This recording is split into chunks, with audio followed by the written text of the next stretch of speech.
Hi guys, welcome to ating custom vlog. So kung meron kang kapamilya na PWD at medyo gusto nyo yung mas practical na version, meron tayong rampa na sa likod dumadaan. Pero pakita ko muna yung harapan. Ito yung wheelchair nila, tapos meron tayong floor locks na kinakabit. Itong floor locks na to, may apat na paa yan eh. Nandoon yung yan, 1, 2, 3 at saka doon sa likod. So apat na floor locks yan, para siyang seatbelt ng wheelchair.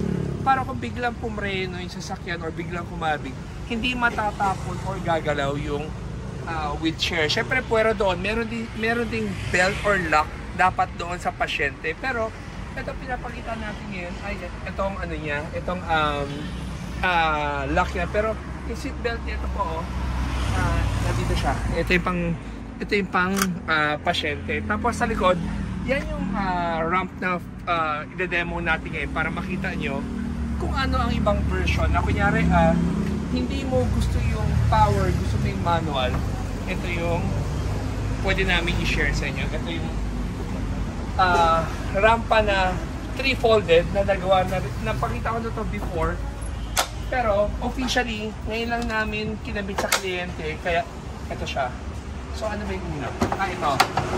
So ito muna, pagbaba nito, meron siyang paa. Yung paa niya dito sa ilalim, baba mo siya para makasangga dito, at saka ito na yung football. So ngayon, kaya ito ikarga.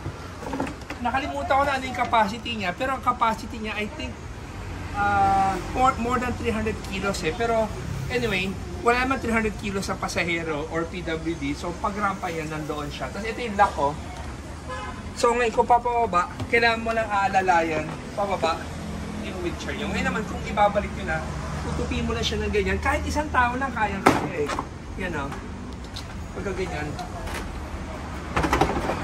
May tulong na rin yung shocks niya para i-pull siya pabalik. So guys, kung interested kayo sa ramp na to, tawag lang kayo sa office namin at 3411-5858. Dito sa Ating Custom, gumagawa kami ng solusyon para sa inyo. So guys, every day is a blessing, and always remember, Jesus loves you.